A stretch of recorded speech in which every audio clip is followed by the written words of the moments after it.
Hey everyone, welcome back to another Becca Moment. Today I want to talk about, is doing your best really enough?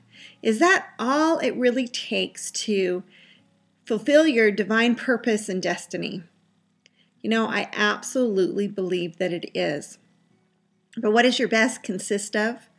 I believe our best consists of really having the intent in our heart to do exactly what we were put on this planet to do, our specific mission and purpose.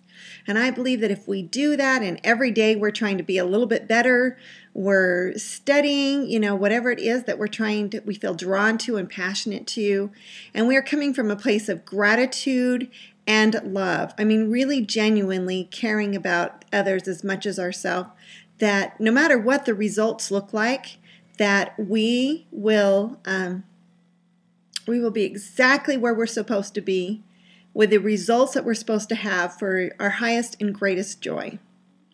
So, I've been trying to teach my daughter Courtney, who many of you know and love, she's so beautiful, this principle as she started a new job, and she has sales quotas that she needs to meet, and it's been really stressful, and she's been kind of studying sales and asking, people in the field, what they could do and how she could do it better. And she's been praying, and she's been grateful, and she's just being, genuinely thinking about them, what their needs are, and if this is going to be a really special moment for them, and trying to stay unattached to the outcome. So I know she is doing everything that she can do. I just feel that from her heart and intent. And so I tell her, if you're doing your best, sweetheart, that is truly enough.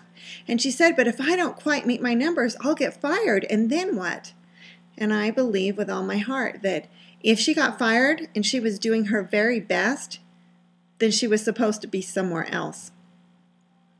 So we've been talking about this for the last 2 months, and then I remembered just the other day about a story that I had purchased and read to my children as they were growing up.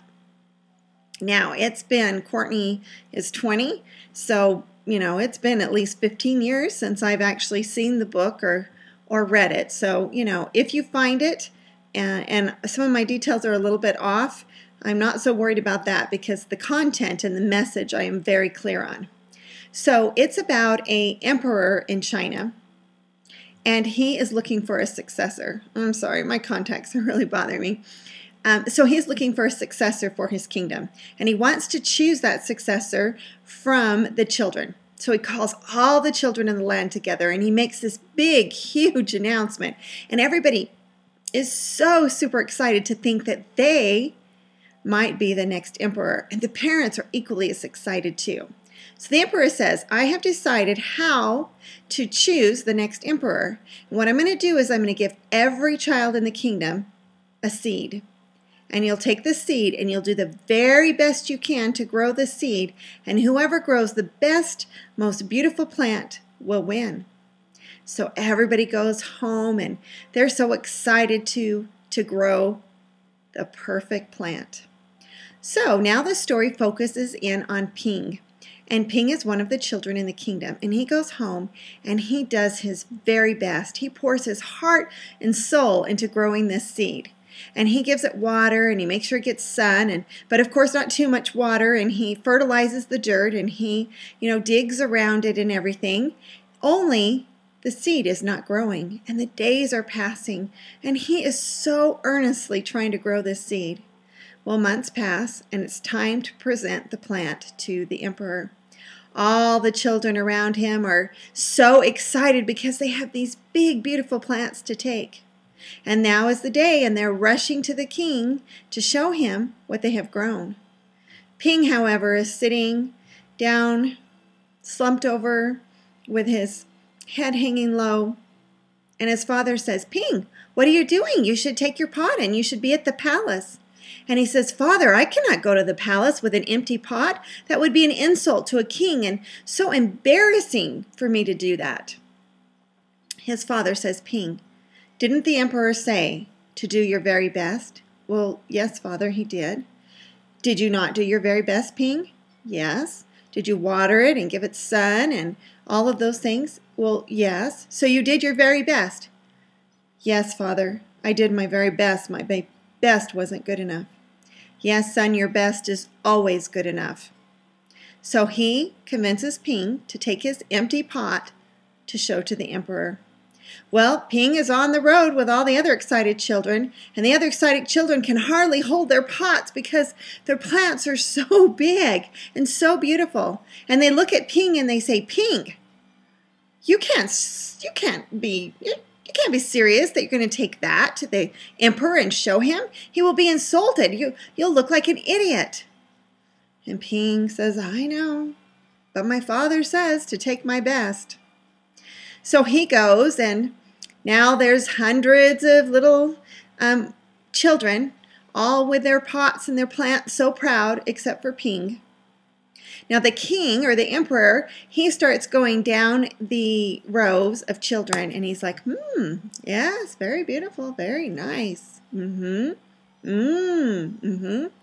then he gets to Ping, and he stops, and he says to Ping, Ping, you bring me an empty pot. How? Why?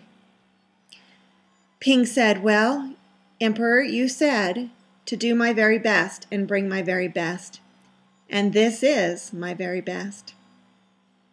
The emperor then looks up and he makes this announcement.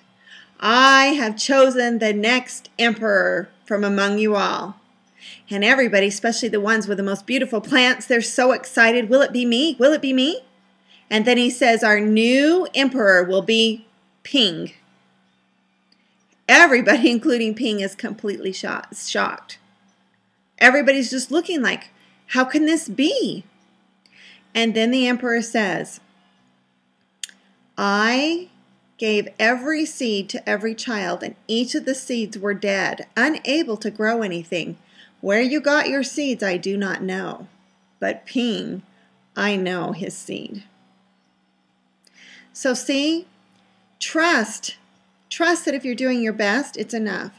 Trust that our emperor, our Father above, he makes up the difference. He just wants us to do our very best. So if the results aren't looking very good and people are thinking you're crazy or you're not good enough or you're starting to shame yourself, stop and just trust and love and do your very best, and you will receive your reward. Well, hope you enjoyed this. Till we meet here again for another Becca Moment. Cook on that.